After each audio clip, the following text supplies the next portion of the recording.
Pass Bahadur மற்றும் ராணி ரூப்மதியின் கதை இன்றுவரை மண்டுவின் மூச்சடைக்கக்கூடிய அழகிய இடிபாடுகளில் வாழ்கிறது. பயாசித் பாஸ் பகதூர் கான் 1995 முதல் 1962 வரை மால்வா சுல்தானகத்தின் கடைசி சுல்தானாக ஆட்சி செய்தார். புராணத்தின்படி பாஸ் பகதூர் ஒரு தீவிர வேட்டையாடுபவர். அவர் ஒருமுறை வேட்டையாடும் பயணத்தின் போது ஒரு பெரிய வனாந்தரத்தின் நடுவில் ஒரு பெண் பாடிய வசீகரிக்கும் இசையை கேட்டார். அப்படித்தான் அவர் ரூப்மதியை கண்டுபிடித்தார். அவளுடைய மரியாதைக்குரிய நதியான நர்மதாவை புகழ்ந்து பாடினார். மால்வாவைச் சேர்ந்த ஒரு இந்து ராஜ்புத் பாடகியான ரூப்மதி விதிவிலக்காக அழகாகவும் இனிமையான குரலால் ஆசீர்வதிக்கப்பட்டவராகவும் இருந்தார். அவர் பாடும் ஒவ்வொரு முறையும் வனவிலங்குகளை தன்னிடம் ஈர்ப்பவர்.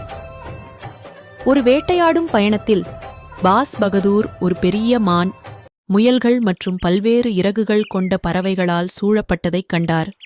அதே நேரத்தில் அவரது குரல் காடு முழுவதும் எதிரொலித்தது. பாடகரின் அழகும் மெல்லிய குரலும் இசையை நேசித்த பாஸ் பகதூரை கவர்ந்தது.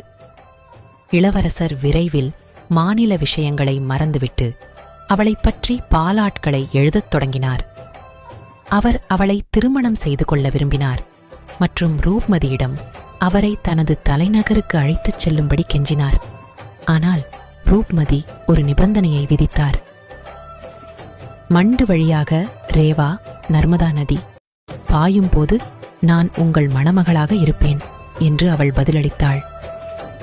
ரூப்மதி நர்மதையின் பெரும் பக்தி கொண்டவள். அவள் தினமும் நதியில் பிரார்த்தனை செய்யும் வரை சாப்பிடவில்லை. நர்மதை நதியை நோக்கிய ஒரு அரண்மனையில்தான் குடியிருந்தால் மண்டுவுக்குச் செல்வதாக ரூப்மதி ஒப்புக்கொண்டாள். மற்ற ஆட்சியாளர்களைப் போலல்லாமல் மண்டு சுல்தானுக்கு அவளை தனது அரண்மனைக்குள் கட்டாயப்படுத்தும் எண்ணமில்லை. புராணத்தின்படி பாஸ் பகதூர் அவரது கவிதை பதிலைக் கண்டு நெகிழ்ந்து மலையின் மீது ஏறி 20 கிலோமீட்டர் மற்றும் 3000 அடி உயரமுள்ள மாண்டு வழியாக பாயும்படி ஆற்றில் இறங்கினார். நர்மதா நதியிலிருந்து நீர் விநியோகத்தை உறுதி செய்வதற்காக ரேவா குண்ட் என்ற செயற்கை ஏரியுடன் தனது அரண்மனைக்கு அடுத்த ஒரு குன்றின் விளிம்பில் ஒரு பெவிலியனுடன் அவளுக்காக ஒரு அரண்மனையை கட்டினார். ரூப்மதியின் வசிப்பிடமாக மாற்றப்படுவதற்கு முன்பு இந்த அமைப்பு முதலில் இராணுவ கண்காணிப்பு நிலையமாக கட்டப்பட்டது. இது தொலைதூர நர்மதை கீழே வளைந்து செல்லும் அற்புதமான காட்சிகளை வழங்கியது.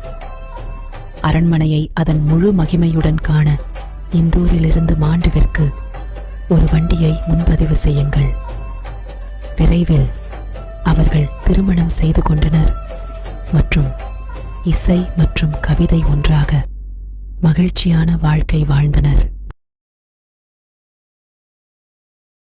துரதிர்ஷ்டவசமாக பாஸ் பகதூர் மற்றும் ரூப்மதியின் மகிழ்ச்சியான நாட்கள் குறைக்கப்பட்டன.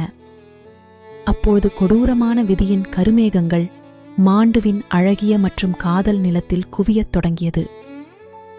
ராஜா தனது பொறுப்புகளை இழந்தார். தனது ராஜ்யத்தை எதிரிகளால் பாதிக்கப்படக்கூடியதாக மாற்றினார்.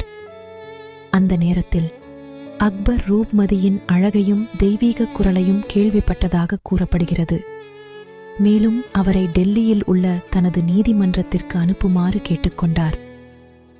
இருப்பினும் பாஸ் பகதூர் மறுத்து தனது மனைவி வெளியேறவில்லை என்று ஒரு கடுமையான கடிதத்துடன் பேரரசரிடம் திரும்பினார். விரக்தியடைந்த அவர் கிளர்ச்சி மன்னரை பிடிக்க தனது தளபதியான ஆதம் கானை அனுப்பினார். பாஸ் பகதூரின் சிறிய படைக்கும் ஆதம் கானின் பெரிய முகலாய படைக்கும் இடையே சரங்பூரில் போர் நடந்தது. பாஸ் பகதூர் கானுடன் பொருந்தவில்லை. ஒரு இரத்தக்களரி போருக்குப் பிறகு அவர் தனது பல ஆட்களை இழந்தார். அவர் தோல்வியை உணர்ந்தார். அவர் தனது ராஜ்யத்தையும் தனது மக்களையும் அவரது அன்பான ரூப்மதியையும் ஆதம் கானின் கைகளில் விட்டுவிட்டு தனது உயிருக்கு தப்பி ஓடினார்.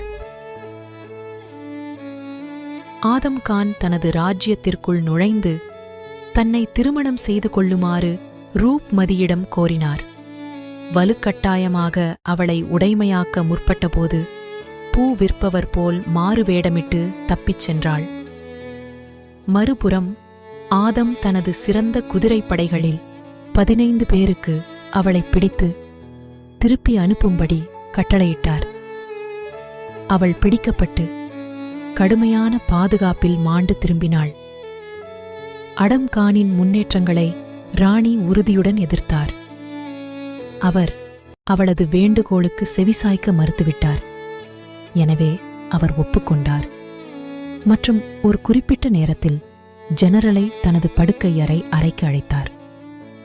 கான் அவளது அறைக்கு வந்தபோது அவளது உயிரற்ற உடல் அவனை வரவேற்றது.